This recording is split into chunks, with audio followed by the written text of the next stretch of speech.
어, 목사의 고민 중에 한 가지가 절기가 되면 어떻게 설교를 해야 될까 하는 부분입니다.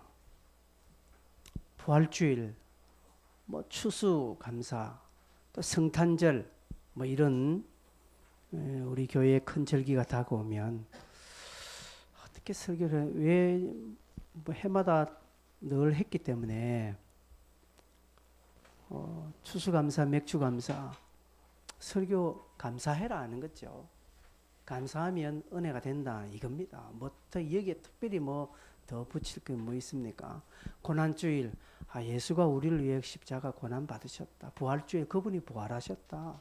성탄주일, 뭐 그분이 오셨다. 우리 죄를 위하여서 오셨다. 뭐 이런 설교죠. 그래서 예수를 20년 믿으면 성탄에 가는 설교를 적어도 20번 들었고, 감사에 대한 설교를 적어도 20번 이상 듣게 된 것입니다. 그래서 가급적이면 큰 절기에 관계없이 뭐 설교도 저는 하기도 합니다만은 이번에도 그냥 하던 빌립보서를 계속 할까 하다가 제 동기 목사님의 글을 딱 이번에 한번 보게 되었습니다. 그러면서 참 이게 귀중하구나 하는 생각을 하게 되었습니다. 그래서 이 설교를 해야 되겠다 하는 마음을 가지게 되었습니다. 그 목사님의 그 글을 이번에 주보에 그대로 제가 옮겨놨습니다. 이번 주 주보 칼럼은 제 글이 아니라 제 동기 목사님, 밀양에 있는 무지개 전원교회 박시영 목사님의 글입니다. 그래서 제가 그 목사님에게 이 글을 좀 인용하겠다, 주보에 싣겠다 허락을 받았습니다. 그래서 허락을 하면서 저작권이 많이 드니까 알아서 해달라 하는데 그거는 뭐 제가 밥 한 끼 사겠습니다. 자, 주보 이름 한번 보시겠습니까? 주보 칼럼에 맥주 감사에 대한 고차인 저 이름이 저 이름은 아닙니다. 자, 빨리 한번 읽어보겠습니다. 한국 교회에서 맥주 감사절을 지키기로 공식적으로 결의한 사실은 없습니다. 즉 맥주 감사절은 총회가 허락하지 않은 비공식적인 절기입니다. 더욱이 1년에 보리추수를 포함해 두 번의 감사절기를 지키는 나라는 전 세계 이스라엘과 한국뿐입니다. 이런 사실을 생각할 때 맥주 감사절이 한국 교회의 전통이 됐다는 것은 실로 놀라운 일이 아닐 수 없습니다. 맥주 감사절이 한국 교회의 전통이 된 것은 과거 혹독한 가난을 겪은 우리 신앙의 선배들에게 보리추수의 기쁨이 너무도 컸기 때문이었습니다. 누가 시킨 것도 가르친 것도 아님에도 불구하고 매년 자발적으로 이곳저곳에서 드리기 시작한 감사가 반복되면서 우리 민족만의 고유한 감사 절기가 된 것입니다. 비교적 먹을 것이 많은 여름이 아니라 오직 쌀을 주식으로 삼아 긴 겨울을 보낸 한국인들은 초여름에 보리를 추수할 때까지 가장 배고픈 시절을 보내야만 했습니다. 이때가 바로 춘공기라고 불리는 보릿고개입니다. 요즘은 보릿고개라는 말이 실감나지 않지만 일제강점기와 해방 이후의 연례 행사처럼 찾아오는 보릿고개 때문에 우리 민족은 큰 어려움을 겪었습니다. 오죽하면 추풍령, 대관령 고개보다 더 높고 호랑이와 사자보다 더 무서운 보릿고개라는 말이 생겼을 정도입니다. 특히 일제강점기 때에는 일본이 모든 농토를 강제로 빼앗고 농작물의 반을 세금으로 걷어갔습니다. 당시 일본군은 조선을 자신들의 식량 조달 창고로 생각했기 때문에 특히 쌀 농사를 짓고 나면 모든 일본군이 빼앗아가고 대신에 만주에서 가진 좁쌀을 나눠주었습니다. 그러니 긴긴 겨울밤을 굶주리며 허덕이면서 보리가 자라기만 기다리며 지냅니다. 이때 풀뿌리, 솔잎, 소나무 껍질을 먹었고 또 쌀아기를 산채나 나물에 묽은 죽에 띄어 먹었습니다. 수많은 사람이 보릿고개를 넘기지 못하고 굶어 죽었습니다. 해방이 됐지만 6.25 동란을 거치면서 보릿고개는 1960년대 중반까지 계속되었습니다. 마침내 보리가 익어 추수했을 때 살아남은 성도들은 제일 먼저 보릿가마를 들고 하나님께 나와 눈물로 감사 예배를 드릴 수밖에 없었습니다. 성도들이 굶는데 목회자인들 예외가 됐겠습니까? 그러니 맥주 감사제를 드리는 성도의 보릿가마가 목회자 가정도 살렸습니다. 그러므로 온 교회 성도들에게 맥주 감사절은 최고의 잔치였습니다. 신학적 근거도 약하고 역사적 전례도 없는 맥주 감사절이 한국 교회에 토착화된 것은 바로 이런 시대적 배경 때문이었습니다. 세상에서 가장 가난했던 우리나라, 그 뼈아픈 가난의 상징이었던 보릿고개를 넘기고 눈물로 감사 예배를 드렸던 우리 신앙의 선배들이 한 마음으로 만든 한국교회 아름다운 전통 맥주 감사절, 이제 우리가 지키고 계승해야 마땅하지 않겠습니까? 무지개 전원교회 박시영 목사. 예. 이런 어떤 역사적인 배경을 안고 태동한 감사 주일입니다. 그래서 이 신앙의 눈물을 어린 어떤 헌신이 있었던 1960년대, 70년대, 80년대 한국교회가 가장 부흥했다는 사실입니다. 근데 이제 먹고 살만하니까 90년대 지나오면서 2000년대 넘으면서 먹고 살만하니까 이런 의미가 퇴색되어졌습니다. 의미가 퇴색되자마자 한국교회는 점점 하향 곡선을 그리고 있습니다. 여러분, 시작할 때 제가 하나님께서 너희의 양식과 물의 복을 내린다라고 했습니다. 하나님이 우리에게 양식을 주신다, 물을 주신다, 그래서 복 주신다가 아니라 너희 있는 양식에 복을 주고 너희 마시는 물에 복을 준다라는 의미가 무엇일까요? 그죠? 여러분 곰곰이 이 말씀 한번 생각해 보십시오. 그런 어떤 배경을, 그런 어떤 의미를 이번 주에 제가 발견하고, 이 설교를 한번 여러분에게 더 좀 강조해야 되겠다. 특별히 우리 교회는 오늘부터 11월 1일까지 또 감사 120일을 하니까 하는 것이 마땅하다라고 생각해서 오늘 좀 다른 본문으로 설교를 합니다. 제가 얼마 전에 아침에 좀 일이 있어서 한 아침 7시경 이제 고속도로를 좀 나갔어야 됐습니다. 그래서 7시는 출근길이니까 만덕고개를 넘어가 있나 아니면 저 동서고가로 가야 되나 고민하다가 어느 길로 갈까 알 수 없겠다. 탁 하다가 동서고가로 가자 했어. 근데 웬걸요, 양정 넘어가니까 막 거기부터 막히는 거예요. 그래서 만덕고개로 갈 걸. 거기서 제가 여기서 차를 돌리고 갈까? 고민하다가 막 차가 많으니까 뭐 돌릴 것도 마땅치 않아서 그냥 이렇게 갔습니다. 그래서 시민공원 건너니까 더 확 막히는 거예요. 그래서 눈치껏 빠지다가 저 백양터널 가는 쪽으로 차를 확 가는데 아니나 그가 다를 거 거기도 확 막혀 있는 거예요.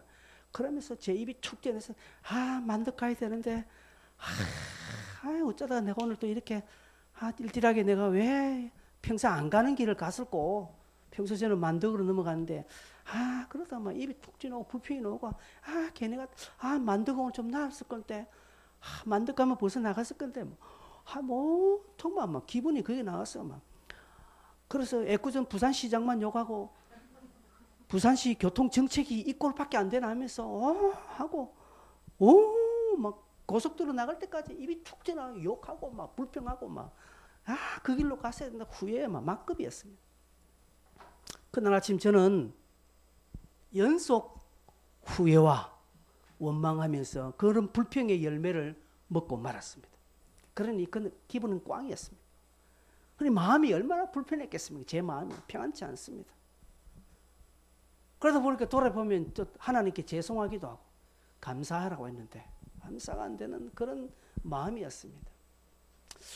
그럼 만약 그날 제가 그래 갔더라도 마음 편안하게 그냥 감사하고 그냥 편안하게 갔더라면 그날 하루 제 기분이나 어떤 영적 상태는 어떠했겠으며 또 하나님 앞에서의 또 저 모습은 또 어떠했겠습니까? 그 일이 참 생각이 많이 납니다. 여러분, 후회의 반대는 뭘까요? 후회의 반대는 감사입니다. 감사의 반대는 불평이 아니라 후회입니다. 여러분, 제가 동서고가도로 간 게 문제가 아니었고요. 만덕을 안 가서 문제가 된 것 아닙니다. 그날 아침 어느 길인데를 안 막혔겠습니까? 7시에 출발한 게 내 문제지. 내가 잘못했지. 아침 7시 부산시 전체 도로가 다 막힐 걸 모르나? 근데 유독 제가 간 길만 막혔나요? 아니라는 것이죠. 저는 그날 후회와 원망으로 일관된 내 삶으로 인하여서 마음이 얼마나 찌들렸고 쪼그라들었고 심정이 비틀어졌는지를 발견하게 됩니다. 길도 아닙니다, 여러분. 여러분 환경도 아닙니다. 상황 아닙니다. 내가 상황이 그러니까 내가 원망했지. 그 상황 아니면 나는 원망 안 한다. 아니요. 속지 마세요. 오늘 본문에 7절에 스스로 속이지 말라라고 말합니다. 여러분, 마음이 문제다. 우리의 평상시 훈련된 마음이 문제였습니다. 여러분, 오늘 지금 이 자리에 앉아 있지만 후회된 것들이 있지 않습니까? 오늘 지금 교회 온 것 후회하고 계시는 분 있습니까? 오늘 교회 안 갈 건데 괜히 왔다라고 하시는 분 있습니까? 여러분, 지금 어떤 후회되는 것들을 지금 가지고 이 자리에 지금 하고 있지 않습니까? 여러분, 그 후회되는 그것 해결되어지면 여러분 감사되겠습니까? 그것이 해결되면 그 해결된 그 자리에 또 다른 후회 요소가 없겠습니까? 분명히 있습니다. 분명히 있습니다. 사람은 그것 봅니다.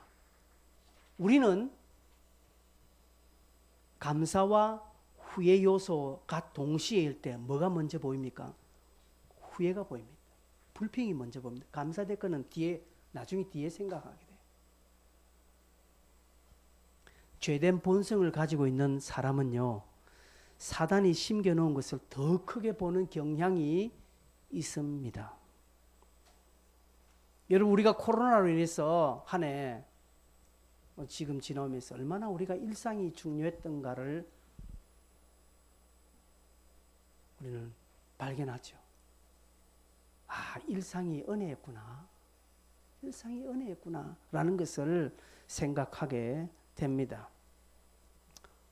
우리 안에 죄된 본성이 있으니까 악한 것, 사단의 영향가 아래에 있는 것들을 우리는 더 먼저 보고 그게 먼저 반응합니다. 그 대표적인 인물이 하와잖아요. 하와가 뱀의 유혹에, 뱀의 말에 어떻게 반응했습니까? 하나님은 분명히 먹지 말라 했습니다. 먹지 말라고 분명히 말했는데 사단이 야 그거 먹으면 어떻게 될 줄 아나? 그 말에 하와의 관심은 더 갖고 그 소리가 더 크게 들렸습니다. 뱀의 유혹에 더 많은 마음을 두었다라는 것이죠. 결국 범죄하였고 결국 후회된 삶을 하와는 살았습니다. 동서고가도를 제가 통과하고 이제 고속도로를 쭉 나가서 보니까 이제는 안 맡기고 쭉 달리면서 제가 돌이켜 보니까 참 어리석었다라고 그때 생각하는 그 중에 제가 이 말씀이 참 인생이 무엇 심든지 그대로 그거 내가 심은 것을 먹게 되구나라는 무엇으로든지 심든지 그대로 된다라는 이 말씀이 떠올랐습니다. 그러니 내가 후회를 마음껏 심었으니까 그날 하루 원망, 불평, 짜증, 찌그러지는 마음, 고든 마음이 아는 어떤 다른 마음을 제가 먹고 그것을 거두었다는 사실을 생각합니다. 만약 반대로 제가 감사를 심었더라면 무엇을 거두었을까요? 결국 인생은 그 선택을 통해서 내 결과를 얻게 되는 것입니다. 다 지금 내가 심은 것을 다 먹고 있습니다. 지금 누구 원망하지 마세요.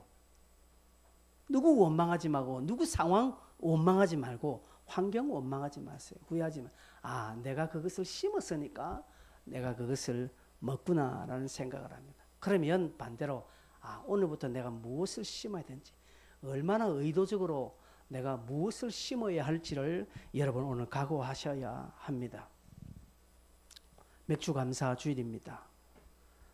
맥주감사주일은 참 한국 교회와 이스라엘만 있는 걸 하죠.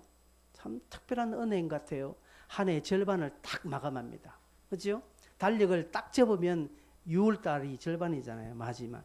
그래서 절반을 우리가 감사로 정리하고 남은 절반을 감사로 출발하자라는 그런 아주 의미가 있는 것 같습니다. 남은 한 해 우리가 하나님을 의지하고 그 하나님께 감사하며 살아가겠다라고 첫 고백하는 날이 오늘입니다. 오늘 여러분 후회할 부분이 있지요. 후회되는 부분이 있지요. 그죠? 오늘도 우리 안에 뭔가 후회가 있을 겁니다. 그러나 그 후회를 감사로 오늘 바꾸시기를 바랍니다. 그죠?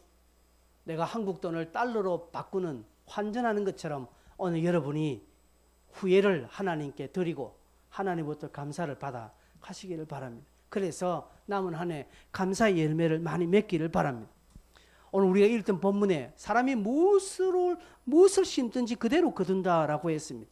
이 말씀은 세상도 인정하는 진리입니다. 세상도 이것을 잘 압니다. 불신자들도 이런 말 합니다. 그렇죠? 교회도 마찬가지입니다. 오늘 우리도 이건 성경을 바라봅니다. 그런데 하나 문제는요. 예수 믿는 성도들이 흔히 범하기 쉬운 오류, 오해가 뭔 줄 아십니까? 은혜를 너무 강조하는 거예요. 너무 지나친 은혜를 강조하다 보니 심고 거두는 이런 부분에 좀 우리가 둔감합니다. 우리는 늘 은혜로. 그래서 내가 할 게 뭐 있나? 다 주의 은혜로 됐다라는 이것이 너무 우리 사고에 아주 일반적인 사고까지 영향을 미치다 보니까 내가 마땅히 수고하고 마땅히 애쓰는 부분에 대해서는 둔감하는 것입니다. 그래서 기도만 하면 다 되는 걸로 알고 있습니다. 거기에 오늘 경고하는 말씀이 있죠. 7절에 뭐라고 합니까? 7절에 보니까 하나님은 업신여김을 받지 아니하신다라고 말합니다. 옛날 성경에는 하나님은 만홀히 여김을 받지 아니하신다라고 이렇게 되어 있습니다. 하나님은 업신여김을 받지 않는, 즉 만홀히 여김을 받지 아니. 우리가 하나님을 업신여긴다고 해서 하나님이 업신여김을 받느냐? 우리가 하나님을 무시한다고 해서 하나님을 무시 안 받냐? 그러시는 분이 아니라는 것이죠. 마태복음 25장에 좋은 예가 하나 있습니다. 마태복음 25장에 여러분 달란트 비유 알죠? 5달란트, 1달란트 받은 이유 알죠? 그게 1달란트 받은 사람이 있습니다. 1달란트 받은 사람은요, 달란트를 받자마자 그냥 땅에 이렇게 묻어놔 버렸습니다. 이 사람은 이것을 만홀히 여겼다라고 말합니다. 25장 24절에 이가 뭐라고 말하는가 하면 1달란트 받은 자가 와서 이르되 주인이여 당신은 굳은 사람이라 심지 않은 데서 거두고 해치지 않은 데서 모으는 줄을 내가 알았으므로 라고 말합니다. 여러분 저 말 자체는 틀린 게 아닙니다. 우리 하나님은 심지 아니하셨음에도 불구하고 하나님은 거둘 수 있는 분입니다.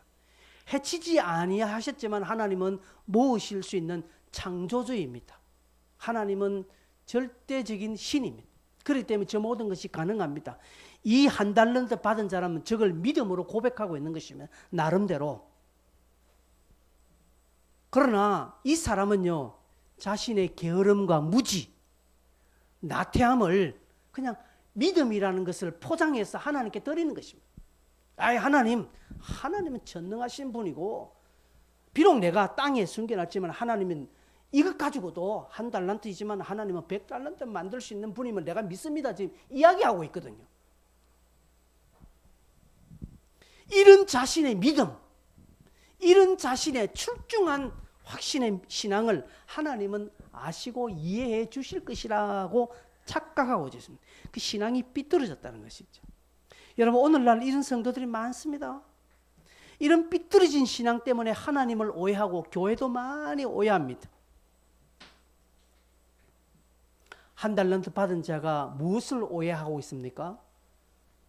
그는 하나님을 오해하는 거냐. 하나님의 사랑의 속성과 정의의 속성을 다 오해하는 거예요.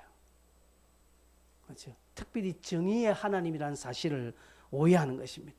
우리는 참 하나님을 내 편으로 끌어당기기 위해서 나의 유익한 부분을 하나님을 많이 도용합니다. 하나님은 그 반대적인 성품도 가지고 계세요. 사랑도 있지만 정의입니다. 하나님께서 이 자에게 뭐라고 하신지 아십니까? 하나님께서 너는 그러면 이것을 남에게 빌려줘도 이자라도 좀 받지. 그러면 이 본전과 별리까지 네가 취할 줄 어떻게 아느냐? 하나는 그렇게 묻습니다. 이 사람에게. 야, 심지 말고 이 사람은 누구한테 빌려줘서 이자라도 좀 받는 게 안 낫나? 하나님은 정확하게 정의의 하나님이라는 사실을 이 사람은 모든 다 아는 사실입니다.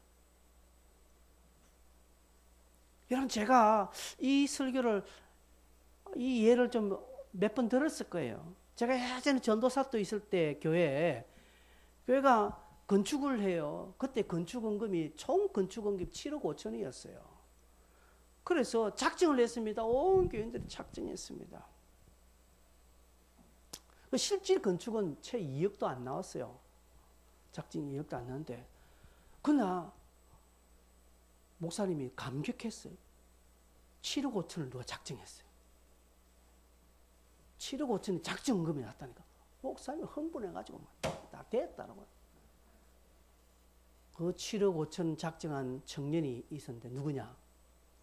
깡패 같은 청년이 하나 있었어요. 직장도 없어 맨날 놀고 먹고 있어요.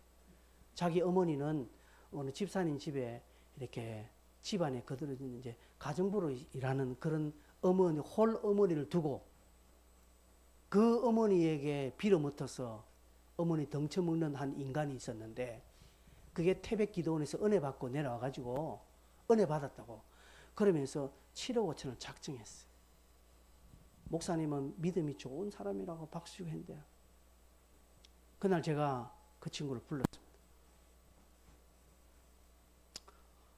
니 돈 있나? 없다는. 니 뭔 정신을 했나? 전사님 제 말 들어보겠습니다. 우리 교회 7억 5천 가지고 계신 분이 있습니까? 없다. 전사님 7억 5천이 있습니까? 네, 없다. 우리 목사님 7억 5천이 있습니까? 없다. 하나님께 7억 5천이 있습니까? 없습니까? 있다. 제가 지금 홀려가고 있는 거예요. 하나님께 7억 5천이 있다. 나는 오늘부터 7억 5천짜리 기도를 하겠다. 하나님께 7억 5천이 있으니까 7억 5천 달라고 7억 5천짜리 나는 기도를 하겠다. 그럼 하나님은 누구를 통해서 안 주시겠느냐? 그래서 제가 야단치려고 불렀는데 오히려 제가 네 믿음이 크도다. 이제 이렇게 되고 아무 말 못하게 됐어요. 말로 져버렸습니다. 그날. 그래서 제가 마지막 그래도 네가 내일부터 직장 다녀야 된다. 혹 하나님 너를 통해서 그걸 채울 수 있으니까 너도 해야 된다. 그건 자기가 알아서 하겠대. 그대로 이 청년이 직장을 가지 않았습니다. 계속 홀로 어머니 남의 집에서 일하는 그 어머니에게 찾아가서 돈 달라 하고 막 못된 짓 하다. 결국 나중에는 약간 이상해져 가지고 저기 들어갔습니다. 여러분, 그 믿음 아닙니다. 그런 것을 보고 하나님을 만홀히 여긴다라고 하는 것입니다. 그 사람은 하나님을 업신여겼습니다. 여러분, 만홀히 여긴다, 업신여긴다라는 표현은, 오늘 본문의 표현은 인간의 어떤 어리석은 행동으로 인해서 하나님이 바보 취급을 받지 않는다 이 말입니다. 인간이 잘못해서 하나님이 손해를 보신다 아니라는 것이죠. 그러니 인간의 행위에 대하여 하나님의 의로운 심판이 있을 것이다 라는 것을 알아야 됩니다. 여러분, 하나님은 구원이라는 구속의 어떤 하나님의 그 계획하신 그 구속이라는 것을 주실 때는 전적으로 주셨어요.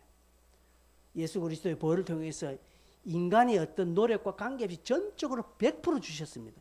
그 다음 구원 그 이후의 점진성에 관해서는 다 우리에게 모든 것을 맡겨버렸습니다. 그래서 구원받은 백성이라 할지라도 이 세상의 법과 이 세상의 원리에 저촉받으면서 살게 되어 있습니다. 내가 아무리 많은 기도를 하고 철학 금식 기도를 밥 먹듯이 하고 40일 금식 기도를 밥 먹듯이 해도 운전면허 시험장 갈 때 공부하고 가야 돼요. 내가 40일 철학 금식하면 운전면허 시험장에 딱 가면 거기에 답에 십자가, 붉은 십자가 득득득 떨어져 있습니까? 그래서 내가 그거 찍으면 됩니까? 아니라는 사실입니다. 하나님을 만홀히 여기는 것입니다. 그렇다고 해서 하나님이 만으로 여김을 받느냐? 아니라는 것이죠. 하나님을 만으로 여긴 자의 결과가 어떻습니까? 거둠으로 나타납니다. 거둠. 그 사람은 하나도 안 심었으니까 7억 5천을 작정하고 그 다음날 지가 막노동 판이라도 어떤 아르바이트 장소를 구해서 거기서 하루 종일 열심히 일해서 하나님 내가 이것을 나를 통해서 주실지도 모르니까 하나님이 나를 통해서 7억 5천을 채우라고 하실 수도 있으니까 나는 열심히 하겠습니다. 라고 만약에 그걸 갔다면 그 사람은 만으로 여긴 사람은 아닙니다. 그래도 만으로 여기는 거죠. 7억 5천을 안 먹고 지가 안 쓰고 한다 하더라도 몇 년을 모아야 됩니까? 그러니 만으로 여긴 자에게는 거두는 게 하나도 없습니다. 심지 않고 기도하고 은혜의 삶을 산다고 해서 여러분 거두는 일이 있습니까? 아니요.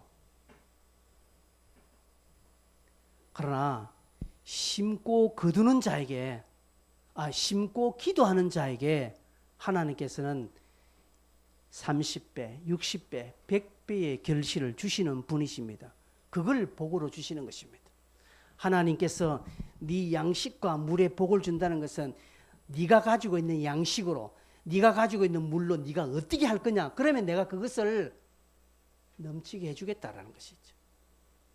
근데 내가 가진 양식 아무도 안 줄 거야 하면서 자기 혼자만 먹고 엉뚱하면 홀라당 지 먹는 것을 끝나면 거두는 건 하나도 없습니다. 그러나 별것 아닌 것 양식이지만 그것을 나누고 구제하고 하나님께 드리면 하나님께서 부어주시는 그것에 복을 주시는 것입니다. 그러기에 여러분 우리 가진 것으로 많이 심으면 심을수록 많이 거두게 되어 있다는 이 하늘의 진리를 오늘 다시 한 번 더 명심하셔야 됩니다. 그러니 8절에 사도 바울은 성령을 위하여서 심는 자가 되라고 말합니다. 성령을 위하여 심는 자는 성령으로부터 영생을 거둔다라고 말합니다. 그 앞에 반대되는 요소가 있죠. 뭡니까? 육체를 위하여 심는 자는 육체로부터 썩어질 것을 거두고라고 말합니다. 여기 육체를 위하여 심는 것에 대한 부분에 좀 이렇게 부정적으로 생각할 수 있는데 여러분 그건 아닙니다. 육체를 위하여서 심는 자는 육체로부터 썩어질 것을 건다는 것은 썩어질 것을 거두기 때문에 나쁘다라는 표현 아닙니다. 이 말씀은 너희가 어느 부분에 더 치중하면서 살아야 될 것인가를 말씀하는 거예요. 하나님의 기뻐하시는 것을 먼저 내가 선택하고 먼저 의미 있는 것에 먼저 선택하는 그런 삶을 네가 산다면 많은 것을 거둘 것이라는 것이죠. 여러분 우리가 육체를 위하여 심으면 육체를 위하여서 또 많이 이렇게 얻어지죠. 그러나 그건 다 썩는다는 것이죠. 여러분 내 몸에 모든 음식을 다 집어넣으십시오. 뭘 거둡니까? 비만을 거두는 것이죠. 결국 이 비만의 몸은 어떻게 됩니까? 죽으면 썩어지잖아요. 지금 그걸 말하는 것이죠. 여러분 땅의 것은 땅에서만 유효합니다. 우리는 하나님 앞에서 땅의 것으로 하나님 앞에 계수받지 않습니다. 네가 땅에서 네 어느 대학 났지? 네 얼마 모았지? 이거 하나님이 계수하지 않는다는 것이죠. 하나님은 하늘의 법칙을 따라서 하나님의 계수의 방법대로 우리를 계수하는 것입니다. 그러기에 땅에 썩어지고 없는 것에 네가 많이 투자해봐도 얻는 것 하나도 없다라는 것이죠. 그죠? 어떤 사람이 자기 있는 재산을 딱 거두어서 딱 네모 정사각형 가로 세로 50cm 50cm 정사각형 완전 순금으로 딱 자기 재산을 털털 만들어 가지고 하늘나라 갔더니 베드로가 하는 말이 뭐라고 합니까? 왜 보드블록을 네 가져왔느냐라고. 여러분 땅에 아무리 좋은 것은 하늘나라 아무 쓸모없다는 것이죠. 그래서 우리가 하늘나라에 영생하는 것을 우리는 심어야 합니다. 그런 부분에 지금 이야기하는 것이죠. 그래서 지혜로운 성도는요 반석 위에 집을 짓는 것입니다. 믿음의 터 위에 집을 짓는 것입니다. 거기에 수고하고 열심을 냅니다. 예수 안 믿는 사람들도요, 이 세상에서요, 사회생활할 때 내가 어디에 줄을 서야 될지 압니다. 내가 어디에 내가 여기 투자해야 될지 압니다. 주식도요, 넘어가는 회사, 완전히 지금 돌아가는 회사에 주식 투자하지 않습니다. 내가 어디에 투자할 줄 안다는 것이죠. 영적인 성도들, 내가 어디에 투자해야 되는지 알아야 된다는 것이죠. 여러분, 한 2개월 정도 여러분이 저 캄보디아에 어떤 일이 있어 한 2개월 정도 캄보디아에서 만약에 지내야 된다면 뭘 가져가겠습니까? 내가 2개월 정도 캄보디아에서 좀 생활하다가 와야 되나? 그럼 뭘 가져가야 되겠습니까? 여러분 집에 걸려있는 65인치 TV 떼가겠습니까? 안 떼갑니다. 내가 1,000만 원짜리 시계 있는데 2,000만 원짜리 시계 그걸 차고 갈까요? 안 갑니다. 뭐 차고 갑니까? 거기서 혹 잊어먹어도 강도 당해도 별로 안 할 것 다 차고 간다는 거지. 그리고 캄보디아에서 내 2개월 생활할 때, 캄보디아에서 내가 뭐 물건 살 때 내가 거기서 300만 원짜리 뭐 TV를 거기 사겠습니까? 안 사요. 사더라도 뭘 삽니까? 일회용 거기서 한두 번 쓰고 버릴 거. 나중에 돌아갈 때 다 남 주고 올 때 전혀 아깝지 않은 거 다 그런 거 주고. 왜요? 썩어질 것이니까. 우리가 마찬가지입니다. 우리가 이 땅에 살잖아요. 이 땅에서 하늘나라 갈 때 가져갈 거 아무것도 없습니다. 여러분이 모아놓은 돈 그거 가져가나요? 안 가져갑니다. 여러분, 이 땅에서 내가 가꾼 미모를 내가 하늘나라 가져갑니까? 안 가져가요.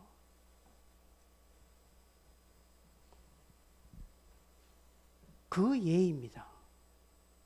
그렇죠? 그 예입니다. 그러기에 네가 그곳에서 썩어지고 없앨 거 그거 물론 필요하지만 그건 딱 필요한 만큼 네가 쓰고 네가 영생하여 썩지 아니할 것에 네가 더 많은 투자를 해서 더 많은 것으로 네가 거두라는 것이 바울의 가르침입니다. 그래서 성도는요, 잘 심어야 됩니다. 무엇을 심을까요? 내가 거두고자 하는 그것의 씨앗을 심어야 됩니다. 여러분, 농부가 내가 올해 사과 농사를 내가 지어야 되겠다라고 하면, 그러면 무슨 씨앗을 심어야 됩니까? 사과 씨앗을 심어야 되는 것이죠. 근데 그곳에 내가 포도 씨앗을 심을 수 있습니까? 아니에요. 그건 어리석은 자지요. 사과를 거두려면 사과씨, 수박을 거두려면 수박씨를 심어야 되는 것입니다. 여러분이 건강을 얻으시려면 건강의 씨앗을 주님 앞에 심으셔야 되고요. 여러분, 물질을 얻으려면요, 내 하나님 앞에 좀 물질의 복을 받고 싶다 하면 물질의 씨앗을 심는 것입니다. 우리 자식들이 좀 잘 되기를 원한다면 여러분 자식의 씨앗을 심으셔야 됩니다. 나는 좀 심는 게 좀 뭔가 평안을 얻고 그래서 살았습니다. 그러면 여러분 감사의 씨앗을 심으셔야 됩니다. 그렇게 여러분이 거두고자 하는 그것의 씨앗을 심으셔야 됩니다. 여러분 건강하고 싶습니까? 그러면 지금 건강할 때 봉사하세요. 나중에 힘 다 잃고 늙어서 그제야 뭘 하겠다 하지 마세요. 물질요, 죄송하지만 여러분 물질은 물질로 푸는 것입니다. 없다고 해서 인색하면요 절대 물질 안 풀립니다. 제가 이거 많이 경험해요. 여러분도 아마 이 부분에 인정할 거예요. 여러분 어렵다라도 다 지나오는 여기까지 살고 있잖아요. 야, 내가 이 돈과 어떻게 살겠노? 여러분, 우리 재직들은 저 알 거예요. 제가 교회에서 얼마 받고 어떤 대우를 받고 있습니까? 여러분 같으면 그렇게 살겠습니까? 근데 보십시오. 내 잘 살고 있잖아요. 네? 잘 살고 있잖아요. 주일 되면 딱 머리 바르고 스프레이도 뿌리고 있는 스프레이도 있고요.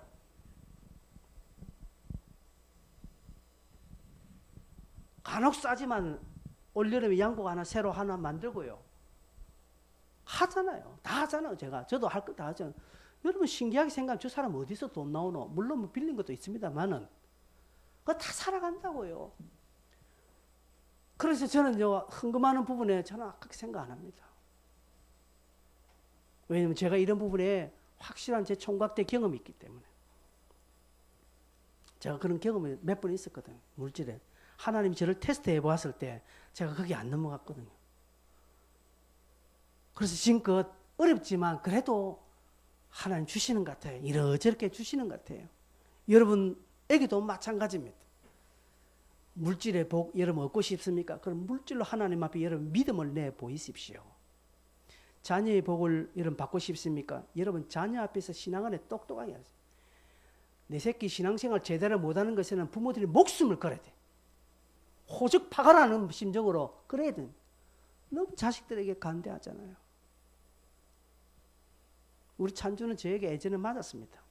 고등학교 때 많이 맞았습니다. 제가 손을 올렸거든요. 그렇게 신앙생활하면 네 그렇게 하면 가라. 우리 집에 내 아들로 있을 이유가 없다. 가라고. 뭐 잘했다라는 건 아닙니다. 그러나 내가 어떻게 해야 이 아이들이 믿음으로 서느냐를 그건 알고 있기 때문에 나의 점치를 받지 말고 너희는 믿음 안에 서라는 그런 부모의 마음으로 했습니다. 그래서 자녀들에게 예배를 귀중하게 여기는 모습 부모가 먼저 보이는 거죠. 기도하는 모습을 보이는 것입니다. 그렇게 심을 때 자녀들을 통해서 열매를 거두게 되는 것이죠. 여러분 특별히 심령의 평강을 얻고 싶습니까? 감사를 많이 십시오. 감사. 입술에 감사를 의도적으로 하십시오. 여러분 나중에 오늘 여러분 감사 노트를 나눠 드릴 겁니다. 적으십시오. 수두룩 빽빽한 이거 한 건 모자라니까 한 건 더 달라고 하세요. 저한테. 다 쓰고 모자라면 한 건 더 주세요. 그럼 더 드릴게요. 감사 적는 거예요. 의도적으로 막 적는 거예요. 그냥. 막 퉁쳐서 감사할 걸 하나를 이 한 가지를 100으로 쪼개서 감사해 보십시오. 저도요. 그래서 여러분 늘 감사하잖아요. 한 달에 많은 감사한금 하시는 분 2,500원씩 쪼개서 매주 감사하라는 이야기가 이거예요. 그죠? 제가 여러분에게 돈을 많이 얻고자 하면 매달 하라고 그렇게 매주 그렇게 하라지만 아니 어제 청년대로 이야기했습니다. 한 달에 네가 1,000원 감사하나 250원씩 쪼개서 매주 하는 것이 더 복이다라는 것이죠. 여러분 저에게 여러분에게 복된 것은 물질을 심으라는 감사하는 그러면 물질로 심고 마음도 심어서 주어지는 은혜가 넘치다는 것이죠. 그런데 이게 만만치 않다는 것이죠. 9절에 바울은 뭐라고 합니까? 낙심하지 말라라고 말합니다. 포기하지 말라라고 이렇게 말합니다.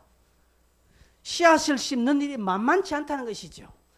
아이고 1,000원짜리를 네 부분 쪼개서 250원 매주 하는 거 그거 산술적으로 그게 하나도 어렵지 않습니다.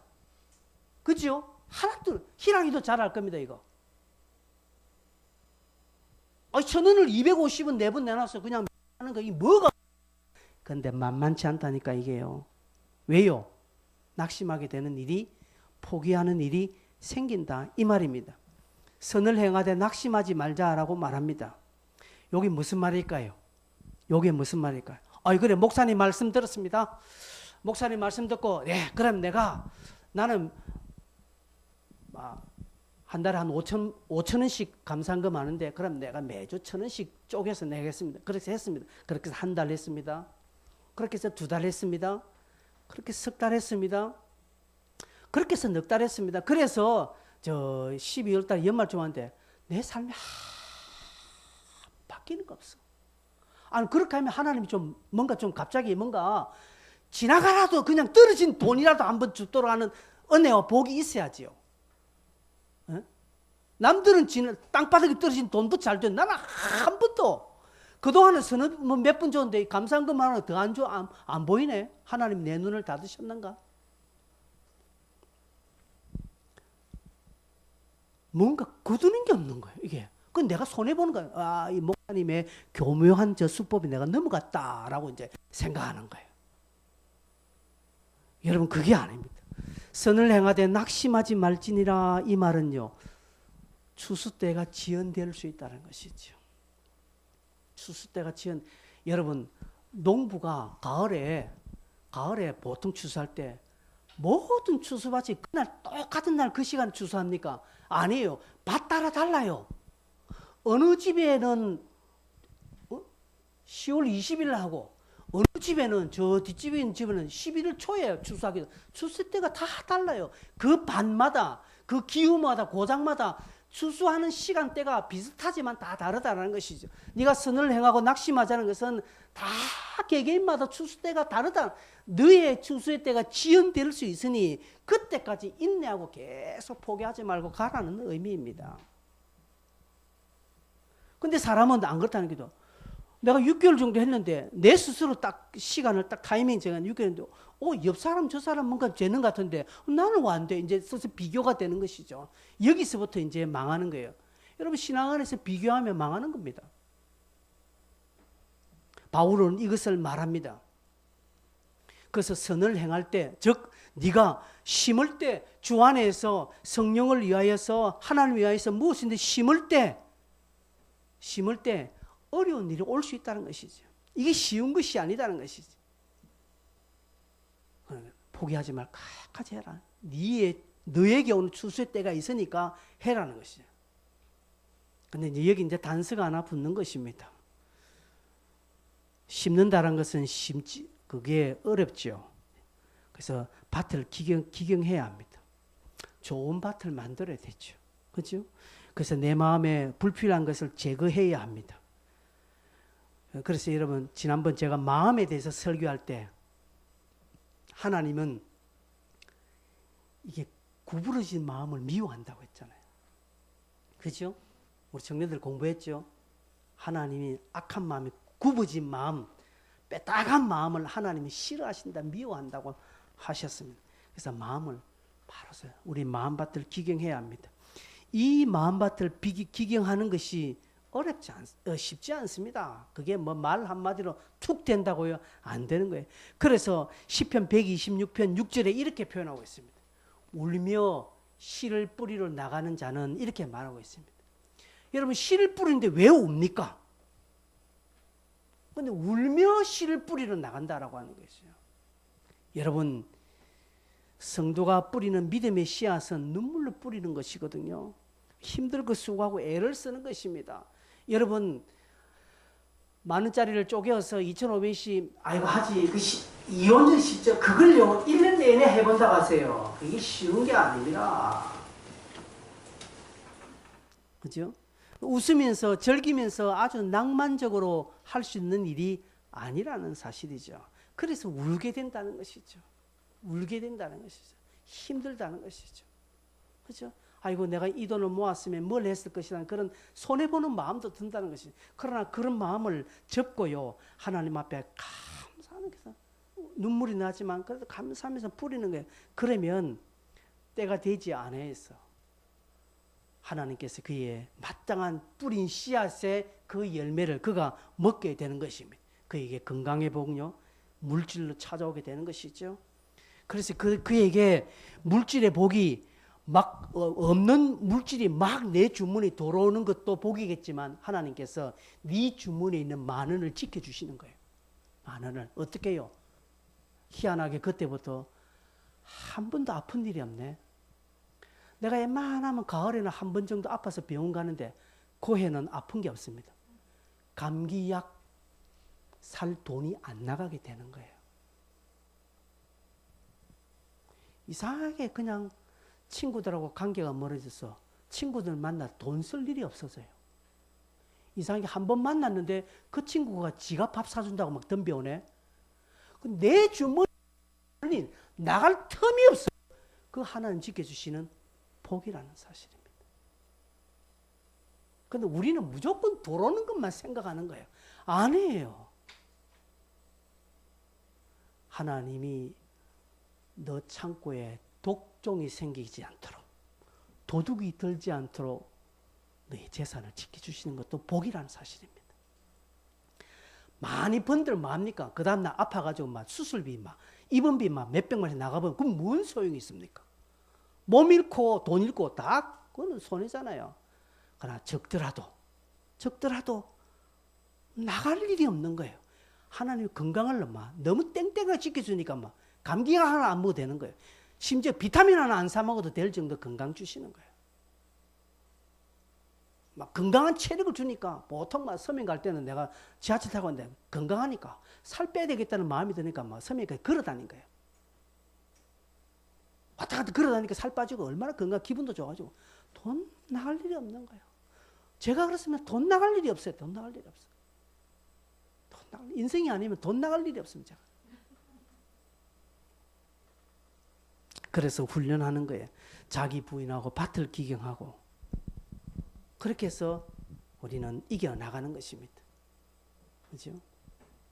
시편 118편 29절에 내가 주를 의리하고 적군을 향해 달리며 내 하나님을 의지하고 담을 뛰어넘나이다 라고 말합니다. 뛰어넘 있지요. 담을 뛰어넘어야 돼요. 하나님을 의지하고 담을 뛰어 넘으셔야 된다. 즉 뒤로 물러서지 말라는 것이죠. 절대로 포기하지 마라. 여러분이 선하게 하는 우리 묵상하는 친구들, 그죠? 저하고 지금 새롭게 묵상하는 친구들 절대 포기하지 마세요. 절대 포기 안. 내 뭐 칼이더라도 나는 포기 안 한다는 각오로 가셔야 됩니다. 그래야 얼마 안 가서 거두게 되어 있습니다. 반드시 거두게 되어 있습니다. 그죠? 좌절하지 않고 포기하지 않고까지 감당하면 여러분 하나님 주신 은혜가 있습니다. 이제 남은 120일간 우리는 이 일로 함께 할 것입니다. 한번 120일만이라도 매일 한번 이 부분과 한번 실험해 보시기를 바랍니다.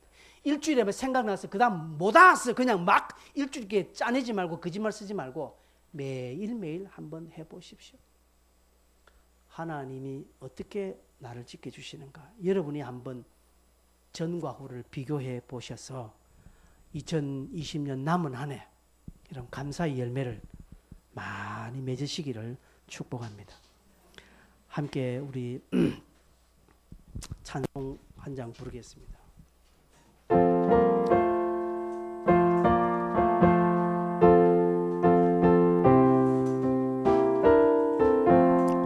공중 나는 새를 보라 농사하지 않으며 곡식 모아 곡간 안에 들인 것이 없소 세상 주관하는 주님 새를 먹여주시니